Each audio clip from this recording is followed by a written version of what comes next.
अजितदादांची अकाली exit मनाला चटका लागणारी. उद्धव बाळासाहेब ठाकरे शिवसेना तालुका प्रमुख भरत मोरे. ग्राम शोकसभेत शिवसेना उद्धव बाळासाहेब ठाकरे शिवसेना पक्षाकडून जड अंतकरणाने उपमुख्यमंत्री अजितदादा पवार यांना भावपूर्ण आदरांजली वाहण्यात आली. दिनांक 31/1/2026 रोजी कोपरगाव शहरातील कलश बँक्वेट हॉल येथे स्वर्गवासी अजितदादा पवार यांना समस्त कोपरगावकरांच्या वतीने अतिशय शोकाकुल वातावरणात भावपूर्ण आदरांजली वाहण्यात आली.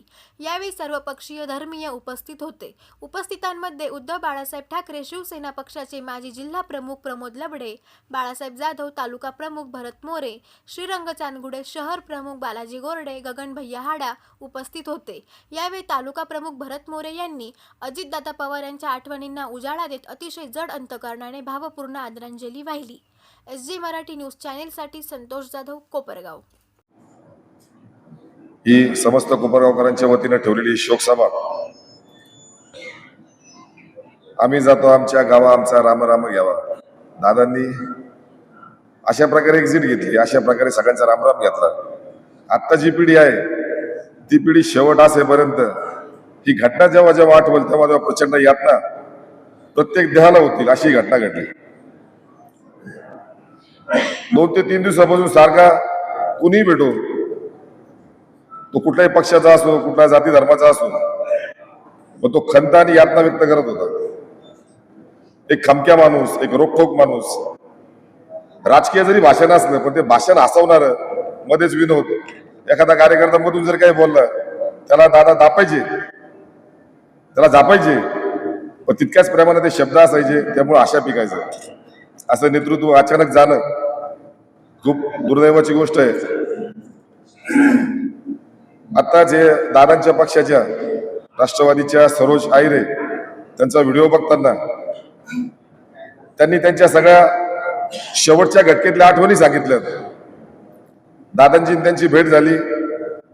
दादांची शेवटची सही त्यांच्या मतदारसंघामध्ये स्मशानभूमीसाठी 1 कोटी रुपयाचा निधी दादांनी दिला आणि ती शेवटची सही झाली. आहिरे आमदार सांगत होत्या, एक दिवस दादा आधी जर धान खरेदीसाठी विदर्भासाठी त्या फाईलवर सही करण्यासाठी दादा एक दिवस मुक्काम केला आणि दुसऱ्या दिवशी दादा विमानाने गेलेत. पण एक दिवस आधी जर काम झालं असतं तर निश्चित दादा गाडीनं प्रवास केला असता, दादा वाचले असते असं त्यांचं म्हणणं होतं. पण जन्म आणि मृत्यू हे कुणाच्या हातात नसतं. अचानक सगळ्या देवदेवतांची बैठक एका गंभीर विषयावर, एका मोठ्या शिखरावर, एका गुफेत ठरली. सगळे देवदेवता आपापल्या वारावर आले. गणपती उंदरावर आला, विष्णू भगवंत गरुडावर आले, यम रेड्यावर आला. सगळेजण घाईघाईने आपलं वाहन पार्किंग केलं आणि सगळे मिटिंग साठी मध्ये गेले. मिटिंग साठी गेले. गंभीर विषयावर मिटिंग सुरू झाली. गरुड बाहेर, गरुड बाहेर पार्किंग मध्ये उभा असताना गरुडाचं लक्ष त्या गुफेच्या त्या कमानीकडे गेलं. त्या कमानीच्या छोट्याशा छिद्रामध्ये एक छोटस पाखरू, एक पक्षी बसलेला होता. तो पक्षी घाबरलेला होता, त्याला भय वाटत होतं, थरथर कापत होता. गरुडाला वाटलं तो छोटस पाखरू भयभीत झालंय, घाबरलाय, म्हणून गरुड झेप घेऊन त्या ठिकाणी पोहोचला. त्याला विचारलं, बाबा का घाबरलाय तू? पाखरू त्या गरुडाकडे बघतो, म्हणतो, भगवंत आज माझा मृत्यू आलेला असं मला वाटतंय, त्यामुळे मला भीती वाटते. गरुड सांगतो, बाबा जन्म देणारा आणि मृत्यू देणारा सुद्धा याच ठिकाणी सगळे मिटिंगला आलेत, कशा करता घाबरतो? नाही तरी भगवंता मला भीती वाटते. गरुड स्वतःच्या पाठीवर त्या पाखराला बसून घेतो आणि उंच उंच झेप घेऊन अशा ठिकाणी सोडून येतो ज्या ठिकाणी मृत्यू काय त्याची सावली सुद्धा पिच्छा करू शकत नाही. गरुड परत आल्यानंतर सगळी मिटिंग संपलेली असते. सगळे देवदेवता बाहेर पडतात, आपापल्या वाहनावर बसून ते प्रस्थान करतात. विष्णू भगवंत येतात, गरुडला सांगतात, चल बाबा आपल्या घराकडे निघायचं. गरुड विचारतो, भगवंता एक विचारू? भगवंत सांगतो, विचार. भगवंत म्हणतात, विचार. गरुड म्हणतो, भगवंता मिटिंग खूप लवकर संपली. मग विष्णू भगवंत तर, बाबा मिटिंग तुझ्यामुळे लवकर संपली. गरुड हसायला लागतो, काय भगवंता, काय चेष्टा करता गरीबाची? अरे बाबा, तू ज्या पक्षाला, ज्या पाखराला दूरवर सोडून आला, तो या ठिकाणी बसलेला होता. त्याचा मृत्यू कितीतरी दूरवर होता. तू त्याला बळजबरीने त्या ठिकाणी घेऊन गेला.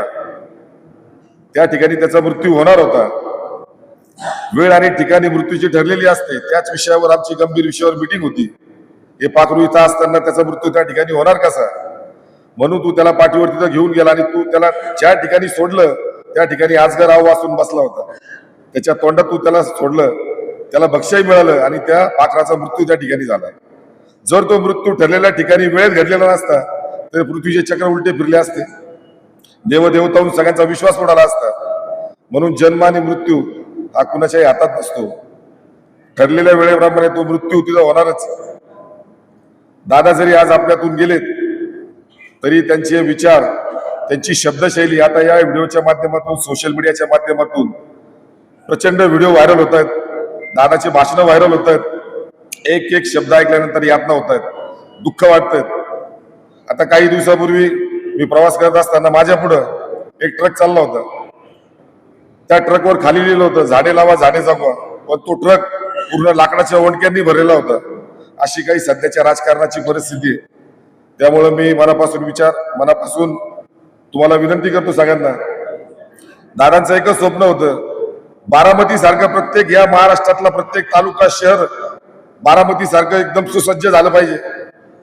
त्यामुळे दादांचे जर स्वप्न पूर्ण करायचे असतील, खरं तर त्यांना भावपूर्ण श्रद्धांजली द्यायची असेल तर या कोपरगाव शहरातील लोकांनी फक्त राजकारणाचे दिवस सोडून इतर वेळेस एकत्र येऊन आपलं कोपरगाव शहर सुद्धा बारामती सारखं झालं पाहिजे. तरच खऱ्या अर्थानं दादांना ही भावपूर्ण श्रद्धांजली अर्पित होईल. मी माझ्या मोरे परिवारातर्फे उद्धव बाळासाहेब ठाकरे शिवसेनेतर्फे आणि कोपरगावच्या सर्व नागरिकांच्या वतीनं मी दादांना मनपूर्वक भावपूर्ण श्रद्धांजली वाहतो. धन्यवाद. ओम शांती.